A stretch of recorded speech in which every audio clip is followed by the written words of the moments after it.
guys, welcome back. Today is going to be a completely different episode than I normally do. This is a big part of my life and I've been really excited to do it and just wanted to share some insight with you. So if you've seen the title, you know what it's about. Today I'm going to show you my Bible study cart and how I Bible study, and then we'll dive a little bit through the book of Genesis because I just finished it, and I'd like to point out just some things that really stood out for me that I think, maybe not everybody is aware of until you do that deep dive. This is generally where I do my Bible study. So this is my office. This is the door to the outside. I have a room divider here, so when I film, there's a better backdrop.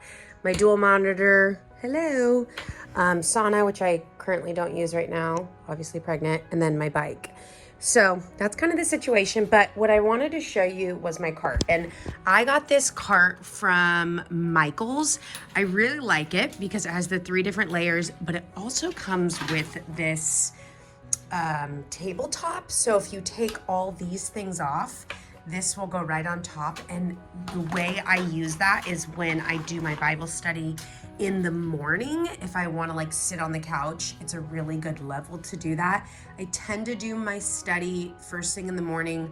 Honestly, right now I've been doing it consistently for an hour, sometimes 2, and I'll usually end the night. That is not a very normal thing. I've gone through seasons where I haven't studied at all for months. It's just, I'm really enjoying it now, and I just do it until it's either time to go to work or until I'm over it.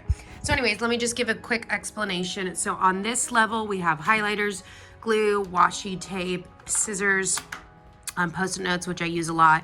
I use these tabs, which you'll see when I go over the Bible.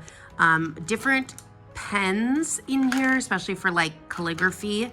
And then I have colored pens. I have these highlighters that, I don't know how to explain them. It's kind of more like a crayon. I have these smelly markers, which I never really use. These dual tip markers, which are cool. And then in here, I have a bunch of different stickers. I don't know, there's just, a bunch of different stickers, things to kind of jazz up the pages.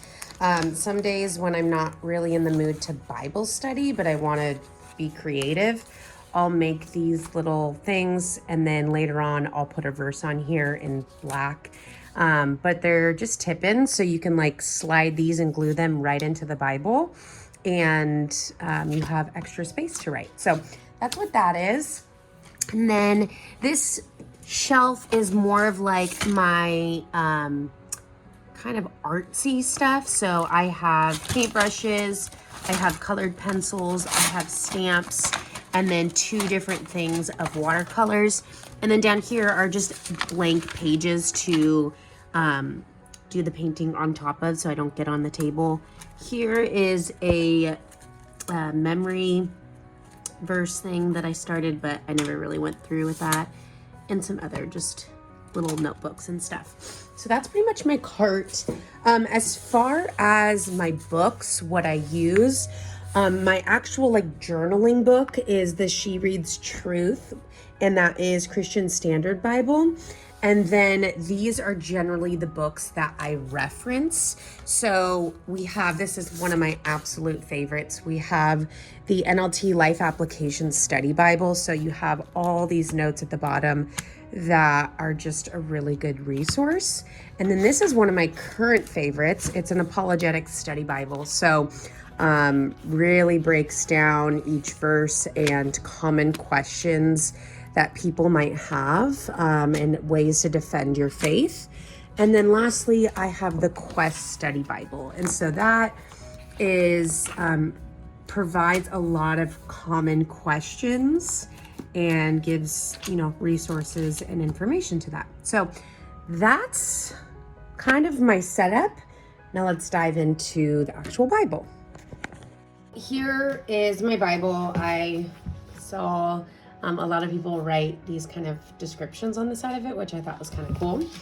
So I have been really focusing on the book of Genesis. And again, here's a lot of the tabs that I use. So all the red ones are different ways that show Jesus's prophecy throughout the Bible. These like washi tape tabs, that's new that I just started doing. And that is if I have certain questions that I'm like either not in the mood to research in that moment, or I want to dive deeper. So for instance, in this one, Genesis 49, it talks about the tribe of Dan, and that it's possible that the Antichrist came from this tribe. And if you look back to Jeremiah 8:16, it kind of references that, but I just wanted to do a deeper dive on that. So that's just an example, and then I'll use other color tabs if there was something that was, interesting to me. So this is the Bible. So honestly, I've taken quite a break, or I've gone through months without studying the word at all, and I wanted to get back into it. And I was on Pinterest one day and was just scrolling through and found Bible journaling and never heard about it before. And it just looks so fun. And I've always loved scrapbooking and coloring and like lettering. And so the way I've started getting into the word was literally just from coloring and journaling. And I'll see if I can find some of my earlier pages where I didn't even study the scripture. I was just painting because it was fun. Actually, I think some of my earlier ones. And that's what originally got me into the book, was just coloring and having fun with that. And I started doing that. And, if I'm doing watercolors, this paint or this page would need to dry. So obviously I didn't do it on this one, but then what I would do is take advantage of that time and then study the other side. You'll see, like this was one of my first pages. Just watercolored this and had fun with that. And then eventually, as I was letting that side dry, I was like, okay, might as well study it. Yeah, you could definitely see like the transition with the pages. And I just became in love and had so much fun doing it. Again, some days I'm more interested in just doing the art. And then some days I just really want to get in the word. And to be honest, recently I haven't been doing a lot of the art. I've just been diving into the word, which has been so fun and so rewarding. But anyways, that's kind of that. And maybe, I'll do another video where I break down some of the other ones. Also, this is a scrap of paper from a coloring book, like a Christian coloring book. And so I ripped it out and used that. And now it's a tip-in. I put a different paper on the back. And so I can use this for extra space. So, here's, I think, this might be one of the first ones I did. And you can see that there's just so many different ways to add space into your Bible. I think this was the very first one I did. And again, I wasn't even Bible journaling. I wasn't even doing the scripture. I need to go over this with white. But okay, so what we're going to do is we are going to go through the book of Genesis.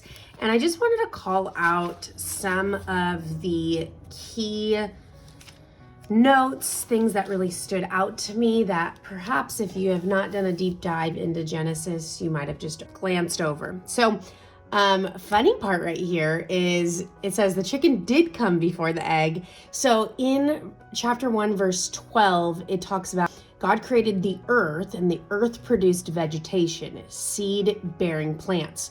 So it didn't create the seed first, it created the plants that then created seeds. So I thought that was kind of funny. It created the chicken and then came the egg. So that was just kind of funny. Thought this was interesting. The word for breath in Hebrew is ruach. I think that's how you say it, which is also the same word for spirit. So when he breathed the breath of life, he breathed his spirit into us. Let's see what else. So here's another example of a tip-in. So it's literally just a scrap of paper. I put glue on this inside and put it in. So This is interesting that from Adam and Eve, Eve's first mistake is actually just carrying on a discussion with the serpent. Simply and strongly tell him, the Lord rebuke you. And this is one of my favorite verses. It's from Ephesians, but do not give the devil a foothold. And so that's something when I either have anger, frustration, or any sort of negative feeling within me, I always remind myself of that. Like, this is the devil trying to get in, latch in, and create and stir up problems. One thing that I've been noting in the Bible is anytime there's prophetic mention, so prophecy of the virgin birth declaring the Messiah would be the seed of the woman. So I'll actually I need to put a little note in there to call that out.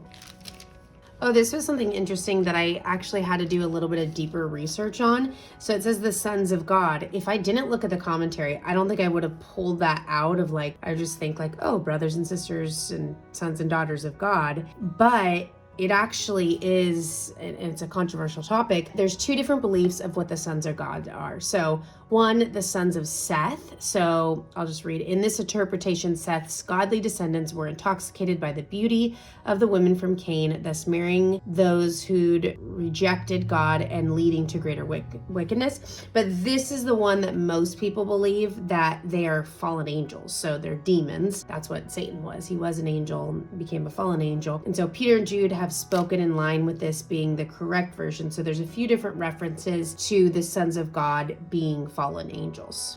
Oh, I thought this was interesting in the entering of the ark. So with Noah, enter, when you look in other translations, that generally says come into the ark. And what that does is it insinuates that God was already in the ark and asking Noah to join him. So I thought that was kind of neat.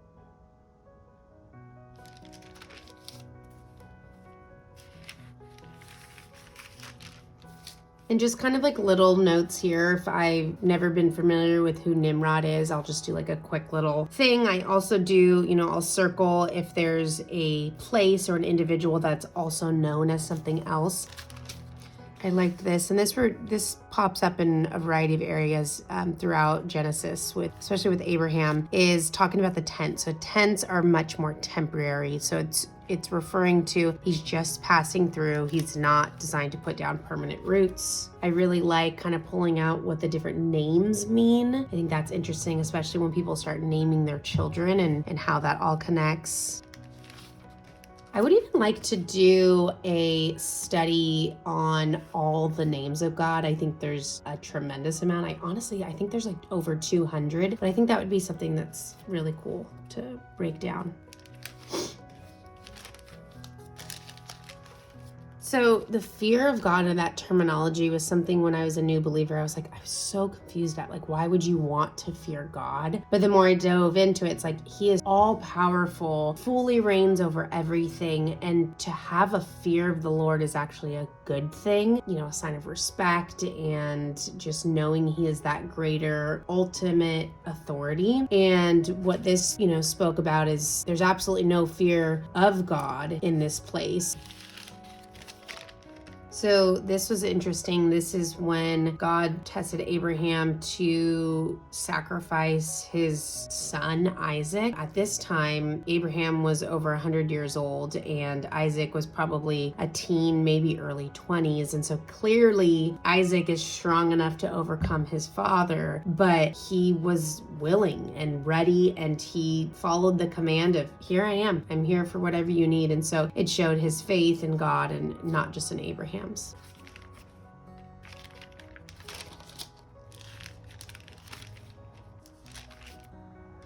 Oh, again, you'll see that I kind of pull out what the names mean, and it brings clarity to, or context to, the environment, the time, and what the heart of the individual was. And this was just a messy one, but kind of fun. This I actually painted with a Ziploc bag. So I just took a Ziploc bag, put droplets of paint on there, and then just smeared it around. So nothing pretty, but kind of fun. Oh, this I actually just drew while my husband and I were watching TV, and then I obviously did the study a little bit later. And what's nice about doing the highlights too is if I want to go back, I don't necessarily have to read all of it again. I could just pull out those highlights and, and especially pages that are really covered, or maybe I do like a sticky that says this is very important. That helps me determine of what to prioritize.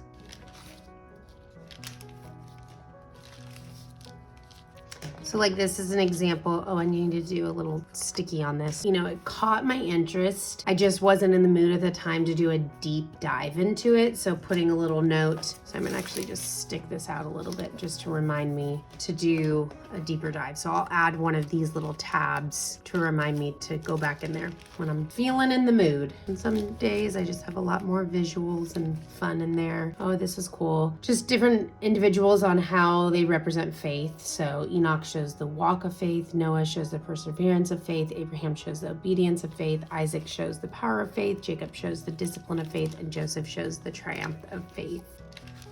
I've been really researching or diving into Joseph and his story, and he's such a beautiful representation of Jesus and, the hardships that he went through, but his ability to still glorify God at all times and just persevere.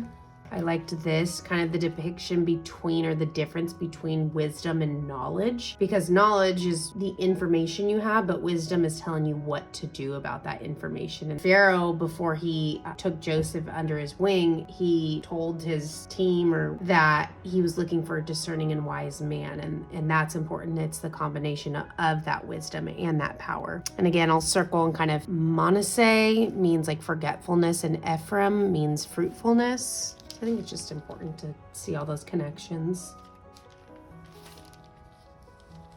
Oh, this was interesting too, to see Jacob's journey with his mindset and belief in life. And like here, it's like everything happens to me, like woe is me. But Joseph had such significant, deeper problems, yet he never had that attitude. And later on, you'll see Jacob's attitude change. And I think he even says, this is enough, I'm fulfilled, or something like that. So you could see the shift in his mindset. This is all about, the brothers selling Joseph into slavery, and Joseph becoming kind of one of the leaders in Egypt. This I recently did. Again, here's a note of all the different tribes and kind of what they were known for or represented. So that was helpful. Oh, this is interesting. So it says they embalmed him and placed him in a coffin in Egypt. And so when you look at the commentary, it talks about how with this passage and in Hebrews 11:22, and what I'll also do is I'll go to Hebrews 11:22 and highlight it and reference back to here. But Joseph was never actually buried. So his coffin laid above ground for roughly 400 years until it was taken back to Canaan. So it was kind of that silent promise for all those years that Israel was going back to the promised land. And that is finally Genesis. I'm actually not going to dive straight into Exodus. I feel like I need a little bit of a break from the Old Testament. It's actually been really interesting and fun to go through it, but I wanted to switch it up and go into the New Testament. So I just started today with Matthew, and it's interesting how my notes have shifted. I mean, I feel like it's jam-packed with notes.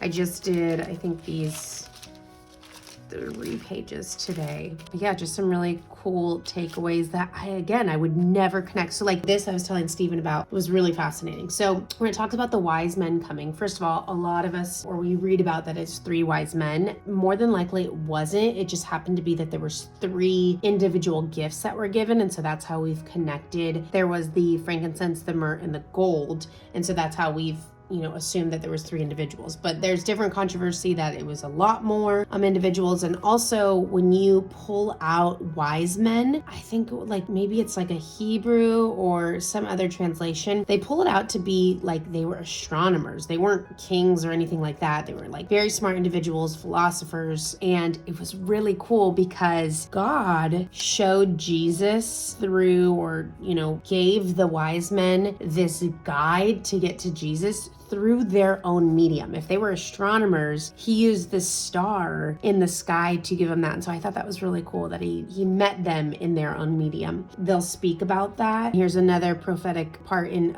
Isaiah 7:14. It talks about Jesus being born from the virgin. But one really cool thing that I read today that I thought was fascinating. So let's pull over here. So it led them until it came and stopped over the place where the child was. So that was the star rising in the sky, kind of like a comet. The literal verbiage of stopped over the place where the child was is generally like stood over the head of the child. And so the idea is the star-like shine that kind of went in the sky associates with the head of Jesus, gave rise to the idea of the halo in ancient and medieval arts. That was really cool that I would have never pulled out if I just studied this on my own. So that's why commentary are incredible. Another thing too is the gold signifies royalty, incense signifies divinity, and myrrh death. More than likely the wise men didn't know that. They were just trying to honor Jesus and give the best of the best. So there's no real significance with that. But yeah, so again, I think there's just some fun other little tip-ins, and sometimes I'll just put that in there without even, having additional things that I want to break down. And again, this is like an extension where you need more room to write stuff and break those down. I guess moral of all this, if you've been trying to get into the Word and are having a difficult time, or it might be overwhelming or intimidating, try just journaling. Try opening it up and just drawing. Painting, you don't have to be a good artist. You don't have to have good writing. You can even buy little go to Pinterest and look at free templates or drawings, print it out, and just trace those in. That's simple enough. I did that for a few things, but just start coloring and drawing, and maybe there might be an inkling at some point to start, studying, and maybe you paint on one page, and as that's drying, you look and maybe just kind of break down a few of the other things. That is my Bible and what I've been doing lately, and just kind of my system. So I hope you enjoyed that. Let me know if you want to see more videos like this. So one other resource that I want to mention is the Enduring Word. And this is, besides the Bible, this is probably the resource that I use the most. So there's an app, but when I'm working at this desk, I like to have it open like this, just like an internet browser. So it's the Enduring Word, and it's provided by David Guzik. I think that's how to pronounce it. So what I do is you just click on the commentary. You go to whatever book of the Bible that you're working on. So let's say Genesis. You have all the different chapters up here, and he literally pulls each verse. And this is in combination with, I think, other pastors and contributors, but pulls every single verse, and there's multiple commentaries on that verse and just breaks it down deeper. And so sometimes this is what I use to kind of create the foundation of my notes. And then sometimes it actually creates questions in my brain, and I'm, curiosity. And so I will dig in deeper, but you will see literally every single verse. And that's why it's taken me so long to get through Genesis, is because this is all chapter 1.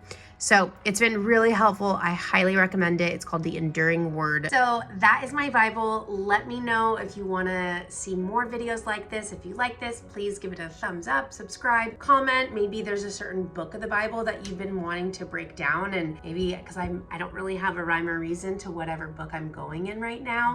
So that might give me a little bit of inspiration and motivation to tackle a specific book of the Bible. So I hope this was helpful and provided value, and maybe just give you a little bit of encouragement to crack open that Bible. All right, until next time, guys. Bye.